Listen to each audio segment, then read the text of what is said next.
कला के लिए साहित्य पढ़ने की क्या आवश्यकता है? किसी एक को देख के नफरत हो रही है, बिना किसी कारण से हो रही है। जो हमारी लोक कलाएं हैं, जो हमारे लोक नृत्य है, वो अब उनमें बहुत सारा जीवन है, सच्चा जीवन है वहां पर, क्योंकि वो जीवन से ही निकली है वो कलाएं। सही बात। आपने देखा होगा बच्चों के लिए चंपक, नंदन, चंदा मामा, पराग घरों में आती थी, साप्ताहिक हिंदुस्तान, धर्मयोग, कादम्बनी, मतलब पत्रिकाओं के लिए बच्चे दौड़ते थे। बगल वाला इंतजार करता था जरा ही बंद करे और मैं आज आप कहो कि आप जा रहे हो तो लिख के दे जाओ, क्यों जा रहे हैं, किस कारण से जा रहे हैं, तो वो जाता ही नहीं है कई बार तो।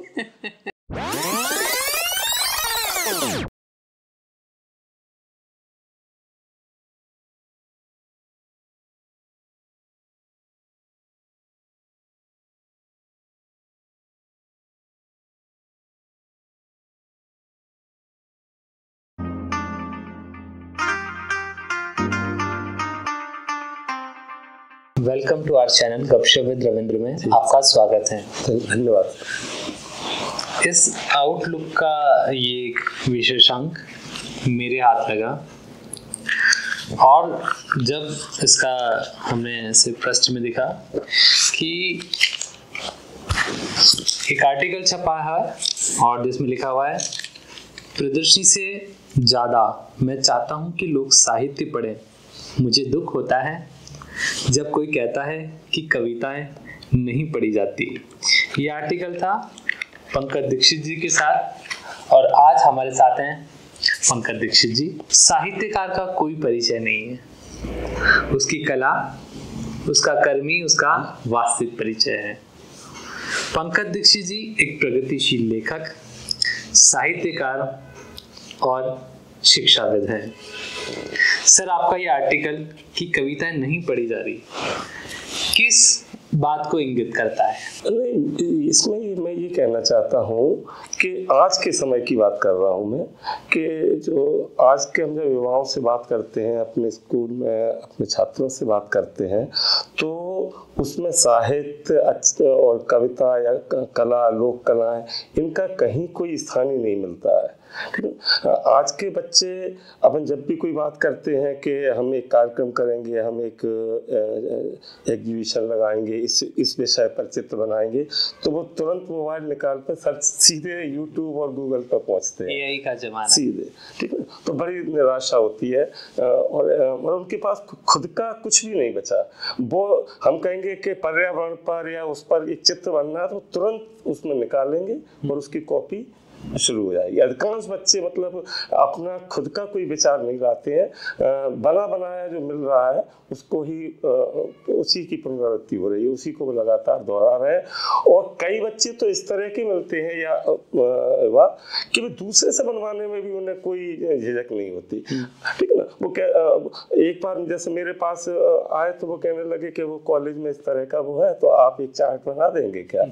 तो मैं समझ ही नहीं पाता हूँ। और मना करने का मतलब वो उसे दूसरे अर्थों में लेते हैं कि सर इतनी सी भी अर्थ नहीं की, ठीक है। तो साहित्य की हम बात करें, कविताओं की हम बात करें, तो जैसे कि हमने आपके कुछ पोस्टर्स भी हमारे पास हैं जो कि आपके कलाकर्म को इंगित करते हैं। तो कला के लिए साहित्य पढ़ने की क्या आवश्यकता है? मुझे नहीं लगता कि यदि हम पढ़ेंगे नहीं तो कुछ नया सोच पाएंगे और कुछ करने की इच्छा रख पाएंगे। मुझे लगता है हम अपने समाज को समझते हैं, हम अपने चीज़ों को समझते हैं और क्या अच्छा है, क्या बुरा है, किस दिशा में जाना है, ये तो सब हमें साहित्य बताता है। और ये दोनों मतलब आप एक अच्छा चित्र या एक अच्छी फिल्म या एक अच्छा नृत्य मुझे लगता है तभी कर पाएंगे जब आपने अपनी चीज़ों को समझा होगा, आपने पूरा अपने समाज को, अपने आसपास को समझा होगा। तो ये चीज़ें तो हमें अच्छा साहित्य बताता है। जब हम पढ़ते हैं तब हमारे अंदर एक विचार पैदा होता है, तब हमारे अंदर उथल पुथल शुरू होती है कि ऐसा, या हम असहमत होते हैं तब भी हम उस चीज़ पर आगे विचार को जन्म देते हैं। तो मुझे लगता है कि बिना पढ़े तो कुछ संभव नहीं है। और जैसा प्रेमचंद ने कहा था ना कि साहित्य तो सबसे आगे मशाल लेके चलने वाली स्थिति है, बाकी चीजें राजनीति वगैरह तो पीछे की चीजें, आगे तो साहित्य ही चलेगा। जब तक हम एक यथार्थवादी साहित्य और जो हमारे जैसे हम अपने शुरू कर रहे हैं कि हम आपने क्या प्रेमचंद को पढ़ा है, आपने क्या फणीश्वर नाथ रेणु जी को पढ़ा है, आपने मोहन राकेश, आपने राजेंद्र यादव, निराला, एक लंबी सूची है। और आज की हम युवाओं की अगर बात करेंगे तो ये नाम उनके लिए बड़े नए होंगे। जितने भी नाम आपने लिए ये नाम आज के हमारे युवाओं के लिए बड़े नए होंगे कि ऐसे भी साहित्यकार कोई थे। तो आप देखना, आपने कहा कि जब तक आपने साहित्य नहीं पढ़ा, जब तक आपके पास विचार नहीं आए, जब तक आपके पास सराउंडिंग्स को नहीं जाना, तब तक आप कला की बात नहीं कर सकते। तो ये जो आज के समय में हमारे जितने भी यंग जनरेशन्स हैं, है ना, मोबाइल के कारण तो हम वैसे ही साहित्य से दूर होते जा रहे हैं।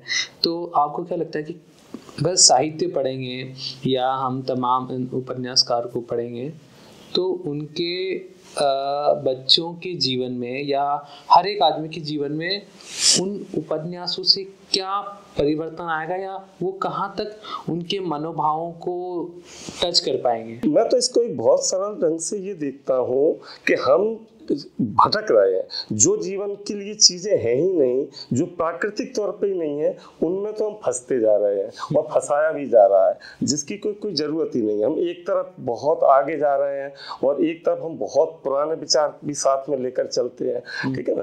तो आपको पूरी वैज्ञानिक मतलब भौतिक सुविधाएं भी चाहिए, आपको पूरे आनंद भी चाहिए उनके, और जो एक खराब विचार है या जिसका आज के समय में कोई उपयोग नहीं बचा है, उसको भी पूरी शिद्दत के साथ में रखना है, क्योंकि उसके उनके कुछ फायदे हैं। तो इस तरह तो हम कुछ नया या अच्छा नहीं कर पाएंगे, ठीक है ना।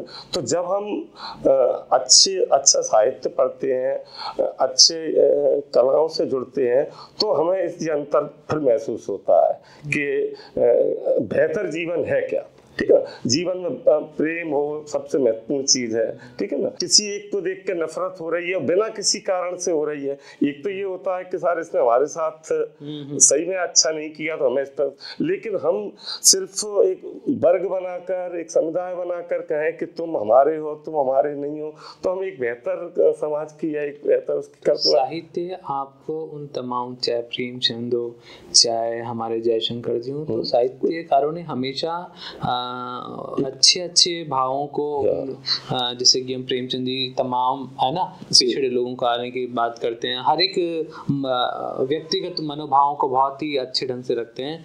तो वो हमारे बच्चों को भी वैसा ही उतनी ही कोमलता से प्रभावित करेगा और उनके अंदर भी वो सारी समझ विकसित कर पाएगा। जो हमारी लोक कलाएं हैं, जो हमारे लोक नृत्य है, वो अब उनमें बहुत सारा जीवन है, सच्चा जीवन है वहाँ पर, क्योंकि वो जीवन से ही निकली है वो कलाएं। सही बात। वो कहीं बाहर से नहीं आई है, वो हमारे भी। तो इस तरह की जो कलाएं आती हैं जी बिल्कुल हमसे जुड़ी कलाएं होती हैं, जब हम देखते हैं तो हमारे अंदर से मतलब भाव पैदा होते हैं।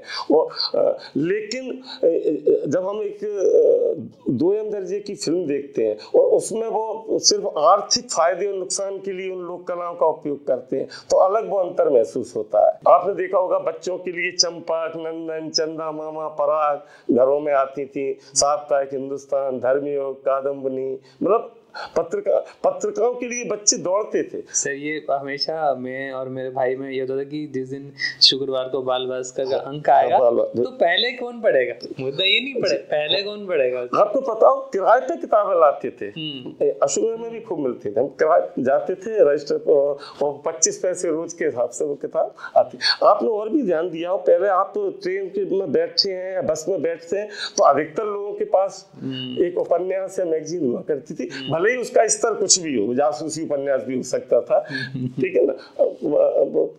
लेकिन लोग पढ़ते हुए मिलते थे और बगल वाला इंतजार करता था जरा ही बंद करे और मैं और बड़ा समय उसको लेके फिर उसमें चर्चाएं भी हुआ करती थी, फिर लोग आपस में शेयर भी करते थे और अच्छी मतलब उसके बहाने से एक अच्छी चर्चा होती थी, ठीक है। तो मैगजीन हाथ में, आज आप देखो रेलवे के बुक स्टॉल लगभग बंद हो गए। आज आप एक छोटी सी एक एप्लीकेशन लिखने के लिए कहिए ना तो वो भी वो अच्छे ढंग से नहीं लिख पाते हैं शब्द के तो पहले लिखना और पढ़ना एक जीवन का हिस्सा हुआ करता था। तो हम मतलब बच्चा ऐसा परेशान नहीं होता था कि कुछ लिखना है। आज आप कहो कि आप जा रहे हो तो लिख के दे जाओ, क्यों जा रहे हैं, किस कारण से जा रहे हैं, तो वो जाता ही नहीं है कई बार तो ठीक है ना, कि कैसे लिखे रहने दो ठीक है ना। तो आप देखें पहले गांव के बच्चे पढ़ने आते थे तो उन पर कोई जरिया नहीं होता था घर पर सूचना देने का, तो वो चिट्ठी लिख के ड्राइवर को दे के आते थे बस के, ठीक है ना। और वो बस से उस गांव से निकलती थी तो वो वहां पे वो चिट्ठी दी जाती थी कि कल जी भेज देना, परसों जी भेज वगैरह वगैरह। तो बच्चों को एक आदत थी क्योंकि कुछ और कोई जरिया नहीं था ना, ठीक है। तो हमारा मतलब कहें कि वो पूरा परिवेश ऐसा था कि जहाँ हम साहित्य को कहीं न कहीं साहित्य जरूरत था, जरूरत थी उसकी ना, जी रहे थे हम साहित्य में जी रहे थे। सर मेरा आपसे एक इसी बीच में प्रश्न कि साहित्य अच्छे उपन्यासों की बात करी तो 5 ऐसे कोई उपन्यास आप जो हमारे दर्शकों के लिए, हमारे बच्चों के लिए, यंग जनरेशंस के लिए आपके अनुभव से कुछ भी ऐसा सजेस्ट करें। स्वतंत्रता से पहले का भारत समझना है, ठीक है ना, तो प्रेमचंद को जरूर पढ़ना चाहिए,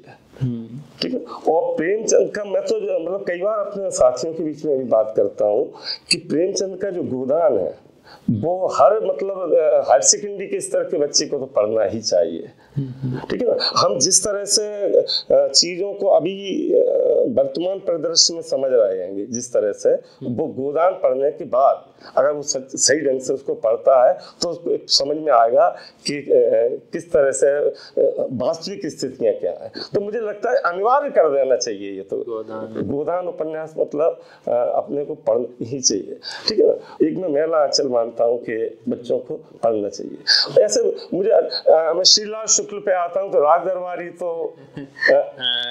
राग दरबारी तो रत्न है। बिल्कुल बिल्कुल, मतलब कितनी चीजें खुलती हैं अगर मतलब आप राग दरबारी पे बड़ा ही व्यंग्य पे बड़ा महत्वपूर्ण। बिल्कुल, राग दरबारी मतलब निश्चित मेरे को लगता है पढ़ा जाना चाहिए। व्यंग्य में अपन आ गए हैं तो परसाई जी को जरूर पढ़ा जाना चाहिए जी, ठीक है। अगर आप परसाई जी को अच्छे से पढ़ते हैं, अब तो उनकी पूरी रचनावली 4-5 खंडों में पूरी है, और उतनी भी नहीं तो परसाई जी की जो समझ है, परसाई जी का जो मतलब मनोविज्ञान है, और परसाई जी ने जिस तरह से समाज को देखा है अद्भुत है। और हमें तो लगता है अधूरे हैं हम जब अगर अपन ने परसाई जी को नहीं पढ़ा। तो आज के बच्चों को क्या, जिसने भी नहीं पढ़ा है परसाई जी को जरूर पढ़ना चाहिए, ठीक है ना।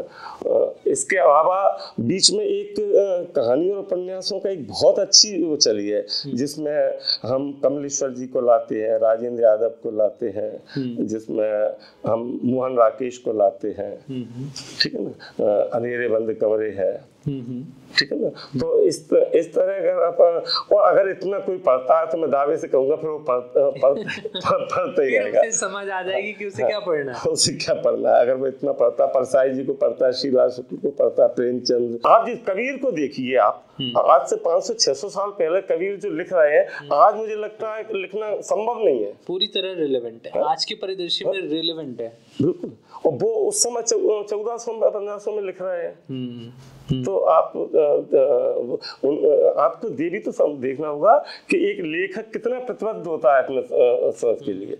अगर एक लेखक सिर्फ मनोरंजन, मैं कभी भी नहीं मानता हूँ कि कोई भी कला या लेखन कोई शौक के लिए है कि हम तो समय था आज इसलिए कर लिया हमने, कल समय नहीं होगा तो फिर कोई बात।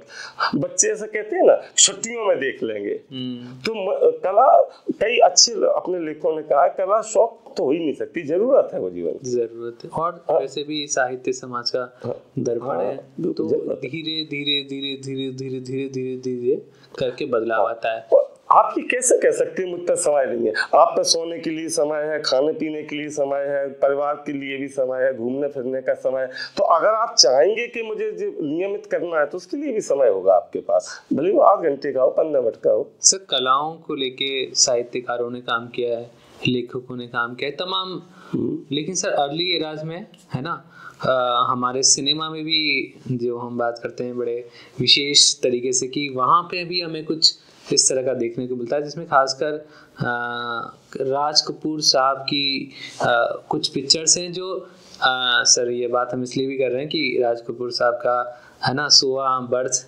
एनिवर्सरी उनकी कंप्लीट हुई है, तो उनकी भी मूवीज अगर हम देखेंगे तो देखेंगे कि जो कि इथिकल डायलेमा यानी नैतिक रूप से जो द्वंद्व है वो द्वंद्व से आपको बाहर निकालती है।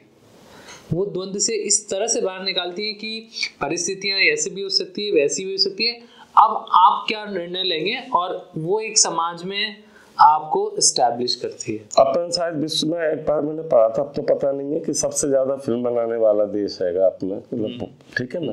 लेकिन अपन जब कुछ बेहतर सिनेमा, आज के अच्छे सिनेमा की, समांतर सिनेमा की बात करते हैं तो वो बहुत कम आता है अपने बीच में, और वो संघर्ष करते हुआ आता है, मतलब ठीक है ना।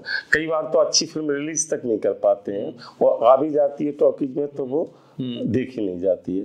तो हमने अपना, जो हमारा अपना समाज है, और जिन जो फिल्में सिर्फ हमें एक सपनों में ले जाती हैं, एक कल्पना लोक में ले जाती हैं, और देखा जाए तो अंत में हमें अवसाद और निराशा की तरफ ले जाती हैं कुछ एक निश्चित समय के बाद, ठीक है ना। उनका बोलबाला है और वो अभी तक उसी तरह का ढर्रा चल रहा है, ठीक है ना। तो ये फिल्में तो जो हम देख रहे हैं, इनका तो कोई योगदान तो नहीं है, बल्कि इनका तो इस चीज में जरूरी योगदान है कि किस तरह से पीछे जाए हम, और ठीक है ना, और कुछ भी बच्चे या कोई भी कुछ अपना बेहतर न कर पाए।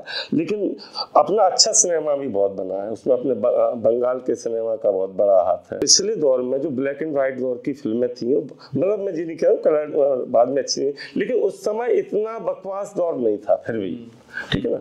और उसमें अपने, मैं तो कहूँगा गुरदत्त और राज कपूर ने जो फिल्में दी वो मतलब मुझे तो मतलब बहुत पसंद है, और वो एक बहुत अच्छा समय है हमारे सिनेमा का। वो हमारे लिए बिल्कुल एग्जाम्पल है हर चीज के लिए। अब उसका सीधा सत्य है कि जब आप एक अच्छा, कोई भी चीज अच्छी बनाना है तो आपको उस चीज का अध्ययन करना होगा। आपको मतलब आप कोई भी चीज अंदाज से थोड़ी बनाएंगे। आप समाज को, जैसे अगर वो आवारा बना रहे हैं राज कपूर, या श्री 420 बना रहे हैं, या अनाड़ी बना रहे हैं, तो आप देखें उन्होंने इसमें अपना बिल्कुल वो समाज लिया है जो लाइन में, पंक्ति में सबसे पीछे का है, ठीक है ना, और उसका संघर्ष लिया है, ठीक है ना। अब ये बात अलग है कि उसमें थोड़ी बहुत उन्होंने व्यावसायिकता ली है, वो एकदम अपना कला नहीं, लेकिन फिर भी उन्होंने उन चीजों को रखा है और समाज में नैतिक मूल्यों की स्थापना का प्रयास किया। भारतीय जो सिनेमा है हमेशा अपनी गानों के लिए जाना जाता है। गाना क्या है, हमारी संस्कृति में एक शामिल है। अपने कोई भी काम होता है खुशी का, उसमें तो सबसे पहले ढोलक बजती है, ठीक है, नृत्य होने लगता है, ठीक है। तो इसलिए अपन फिल्मों के गीतों को आत्मसात कर लेते हैं, हम उसको उसी का हिस्सा मान लेते हैं, क्योंकि जिन देशों में इस तरह के नहीं है तो उनके उस तरह गीत आते भी नहीं है। अपने यहाँ जब भी कोई चीज होती है सबसे पहले बोला हुआ ढोलक आप गाओ, और वो उसमें एक सौंदर्य भी होता है, उसका अपना सौंदर्य। तो इसलिए अपन फिल्मों में गीत को, मुझे लगता है ऐसा, इसलिए से अपन मतलब अपन को अखरता नहीं है कि गीत, ठीक है। लेकिन फिल्म में गीत को फिल्माना कोई सरल काम नहीं है। सर वो उस दौर में देखेंगे आपकी एक मूवी में 8-10 गाने होते थे, फिर भी हम उनसे बिल्कुल जीवन से जुड़े गीत थे। आप देखें जब अपन पढ़ते हैं देखते हैं कि एक गीत की कहते हैं कि 20-20 दिन रिहर्सल हुई थी, ठीक है ना, सिर्फ हारमोनियम लेके बैठे हैं, गायक बैठे हैं, ठीक है। आजकल तो जब अपन क्या सुनते हैं कि गायक एक अलग गा के चला जाता है, बाद में वो एक संगीतकार अपना संगीत दे के चला जाता है, ठीक है ना, और फिर उससे गति कम ज्यादा, तकनीकी का जमाना है।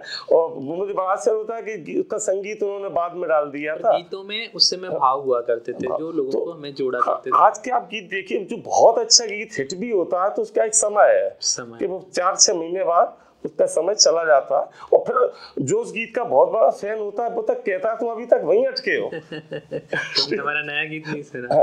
और आप उधर देखिए, आप 1952-55 के गीत आज भी मतलब अपन सुन रहे हैं, 60-70 साल पुराने गीत, मुकेश को, रफी, किशोर, लता, आशा भोसले, ठीक है। तो उन गीतों में कशिश है, उन गीतों में एक इस तरह की चीजें हमारे अंदर जाती है, हमें आंखें बंद करके सुनने को मजबूर करती है। तो उसमें मेहनत है, उसकी उनकी रिहर्सल है, संगीत है उसमें। सर अशोक नगर में भी बहुत सारे साहित्यकार, आप हमें थोड़ा सा बताएंगे कि अशोकनगर में कौन कौन से हमारे साहित्यकार हुए हैं जिनसे परिचय करवाएं आप हमारे दर्शकों का? अशोकनगर में दो साहित्यकार तो अब काफी चर्चित रहे, उनमें मतलब मैं बहुत पसंद भी करता हूँ। एक तो श्री गिरिजा कुमार माथुर जी, वो छायावाद के बड़े कवि हैं, ठीक है। और उनकी एक कविता तो हम कक्षा 8 में पढ़ते थे, अब तो नहीं है, आदमी का अनुपात। अद्भुत कविता लगती है मुझे, मैंने उस पर पोस्टर भी बनाया था। और श्री कृष्ण सरल जी, दोनों की मतलब धाराएं तो बिल्कुल अलग है। और श्री कृष्ण सरल जी ने हमारे क्रांतिकारियों पे बहुत मोटे मोटे एक तरह से कहना चाहिए, वो तो खंड काव्य से है बड़े खंड का। और हमारे गणेश शंकर विद्यार्थी जी, गणेश शंकर विद्यार्थी मुगावली में कुछ समय रहे थे, बहुत छोटे में, पिताजी उनके जब मुगावली में थे। बाद में उनका जो पूरा कार्य क्षेत्र रहा वो तो कानपुर रहा पूरा। और हमारे शहर को, इतने छोटे शहर को इस तरह के नहीं, गणेश शंकर विद्यार्थी जी का तो सर मतलब जो उनका उस समय का प्रताप अखबार है, उसको उसकी आप लेख आज भी देखें, उनका बड़ा योगदान है। मतलब उन्होंने जो भगत सिंह के साथ में रहे वो, ठीक है, और उन्होंने उनके कुछ बहुत सहयोग भी किया कई तरीके से।